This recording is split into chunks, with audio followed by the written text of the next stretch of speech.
Okay, so in this domestic phase, I'm just going to be sorting out some of my people, awarding awards, awarding merits and such. Um, let's see. So, because I managed to get rid of Lenny last phase, we have quite a few new people. There, Fiona is one of the new people that I think Karen recruited in the previous phase, and if I remember correctly, her fiance is Mark, who is this guy, who is actually level 9, so that's pretty useful. And Fiona joined me at level 11. And the good thing about her is that she has high intelligence, so by recruiting her, I have another unit that can recruit other units and find stuff too. And I found a katana, so I think Edelbach already has a saber, but I'm gonna give him the katana because it gives him a defense boost as well, and then I'll just give the saber to whoever can hold it, which would be August.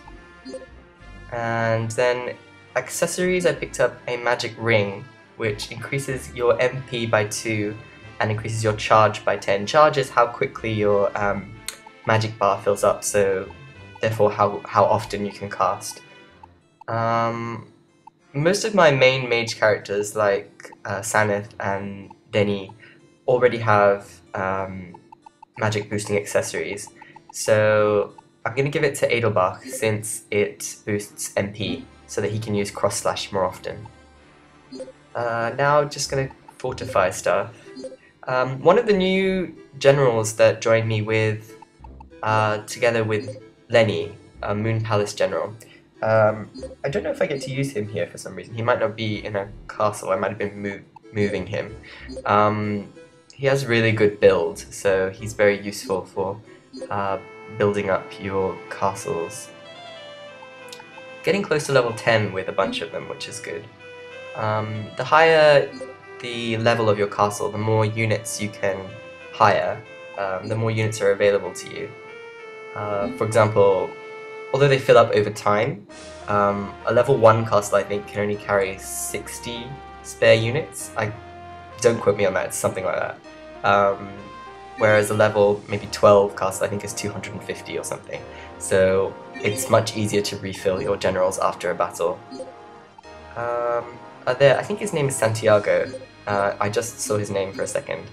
He's the guy that I mentioned previously, this guy, who has really good build, so he's a really useful general to have. Oh, I might as well now mention, before I forget, if you can, I'll put the link in the description, but anyone who has any skills when it comes to either translating or, I suppose, coding is the right word, the Dragon Force 2 translation project that I'm helping out with, FaustWolf, I think that's how you say his name, Faust? Could be FaustWolf. Faust, probably. FaustWolf, I'll put a link to his page as well. He's got a video about how far the translation project is going, but I'm sure they would appreciate any help that they can get, so if you can get involved, that would be awesome. Okay, so this is going to be a lot of moving units around. Now that Lenny has joined me, I have Frederick, who's in this castle, and if you remember, in Edelbach's, one of Edelbach's fortresses, there was a character called Holbeck. I might have already mentioned this actually, I'm not sure, and Holbeck had lost his memory, and is looking for he's not looking for his brother, but Frederick, his brother, who hasn't lost his memory, is still looking for him. And now we actually have both of them in our force, so you can put them together. I don't think anything happens particularly. I'm just moving August to that village to the south to try to get some items and also to see what they have there. Often when you visit villages, you'll get special messages. Usually, you don't often get items just from visiting. You can find items at the end of your domestic phase if you have units there, but often visiting villages means that villagers will give you hints. Like previously when Barley visited a village, and got a little bit of side story about him. So here they have a library, which has a lot of ancient documents. So Shepard is quite excited about it. These, as far as I can tell, these little scenes are optional. Their function really is to fill in the backstory about the Dragon Force and what has happened in the last 500 years. There's a lot of, and I suppose they'd be useful if you weren't familiar with Dragon Force 1.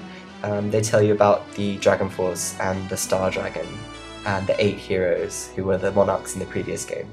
And if you are familiar, they're neat little throwbacks to the first game. You might notice actually that Legendra looks completely different. It's only 500 years, but I suppose it's conceivable that there could have been some movement of continents. I'm not sure. So like now Tradnor has moved up towards the north, and I'd like to think that maybe the continent just shifted rather than the kingdoms themselves did, but who knows. They do have some similarities, like Tradnor is still surrounded by mountains, as it used to be. Luckily Topaz is no longer in the middle of the map, surrounded by everyone, which makes things easier. Highland's still in the south. Strangely, Kozak has moved over to the eastern side of Highland, whereas it used to be on the west of it. Don't ask me how that happened. Although is still blocking our way to the south, and there's still some high-level guys to the north of Tradnor, so we can't go around the continent that way. We still need to continue going in an anti-clockwise direction, which means that beyond Moon Palace is Topaz. As you can see just on the edge of the map here, the Orange Kingdom. So they'll be the next people we try to move towards. So in order to get ready for that, I'm moving some of my stronger generals to the frontier, as it were. So Fiona, I'm getting her to visit this village, and as I said before, here they're mentioning the 8 warriors of the Star Dragon. So Shepard gets to tell you a little bit about that. I'm not sure if I'll be using Fiona in battle, so I might as well take this opportunity to tell you her biography, if I can just find it. She's quite a funny character. She's really conceited. Like if she's trying to recruit a character and the character says no, she's like, "What? How dare you say no to me?" sort of thing. Let's see. Where is she?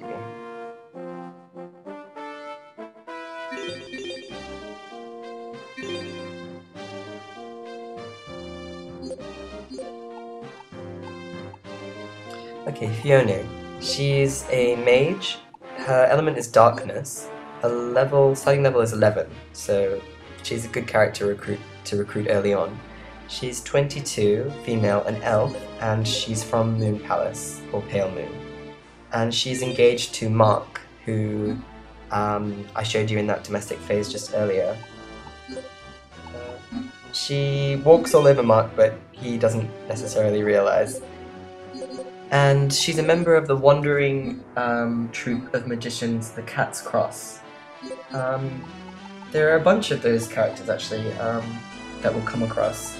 I can't remember them offhand, except for... what's his name? Ropategi. I only remember him because I used him quite a lot the first time I played through this game, because he's a half-elf magician, but he's actually from Tradnor. So I can remember that I recruited him quite early. I haven't recruited him yet, nor come across him, but when I do, I'll point him out. So this is Shen's territory over here. Right now he hasn't, although this is Vandalia down here, which Bartz is their monarch. Bartz is actually a really interesting character. He's half Doggle, those ogre guys, the demon guys that we're fighting underground. He's mixed race and he's half human, half Doggle. So he's actually a very interesting character to play as. There are several characters. The majority of the generals are either humans, elves, or half-elves. But there are some Doggle and half-Doggle characters as well. So we recruited a Beastman, which is pretty cool. We recruited Sakon just then. Searching through the rest of the castles. See, this is Fiona. Her invitation to a unit is, "There's no way you could turn me down," kind of thing. It's quite funny. And so she recruited someone as well, which is pretty good. So we didn't fight any battles in that turn. It was mostly a bunch of organizing my units and shifting people around a bit to get ready to invade Shen's territory, Topaz, in the west, hopefully in the next phase. We found some shinobi clothes. Unfortunately, I don't have any units that can equip that armor. Armor and accessories are often, and weapons, are often restricted to certain unit types. So we recruited Isaac, Gahak, Sakon. I think those were all the characters we recruited, just at the end of the last domestic phase. And we managed to find an Ashigaru scroll, and which allows you to use Ashigaru units. Again, the scrolls are limited in the sense that you can't use any scroll on any general to give them any unit type. Every general starts with 2, I'm pretty sure every general starts with 2, if not then at least 1 unit type that they can use. For example, soldiers. Oh, Anisha joined us. And Bask joined us too. Okay, cool. But Motochika was like, no. For example, soldiers or mages. But even if you have a scroll, for example, Ashigaru, for example, Sanith, I'm fairly certain, can never use Ashigaru even if you have a scroll for it. So the types of units that they can use, that they can be extended to use, is also predetermined. Yes. Okay, so I'll just save and then go back out. So now that I've finished redistributing my generals, we should be able to get ready to attack Shen this phase. So I think I want to move him somewhere else so that he can hopefully recruit some different characters or find some different equipment. The characters you can recruit depends on the region that your high intelligence characters are in, be it Tradnor or Moon Palace or Topaz or things like that. But also certain items or certain units can only be recruited in certain places.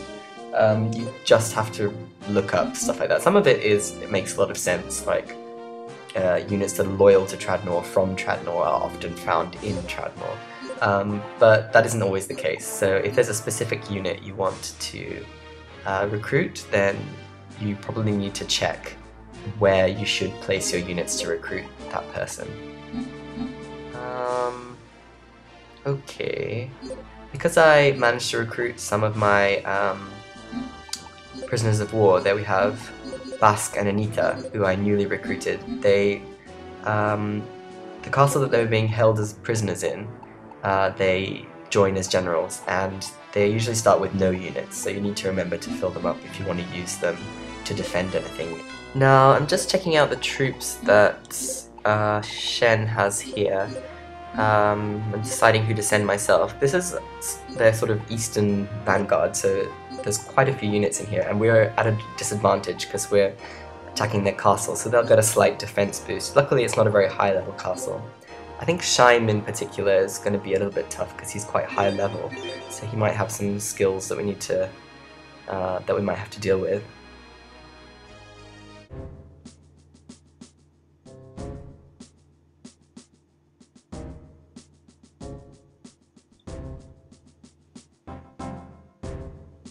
Okay, so Koran is the first unit that they're sending out, and since Lenny is now on our side and is desperately underleveled at only level 2, I'm going to send her out to hopefully get some experience. Also, her battle elves and mages are effective against monks.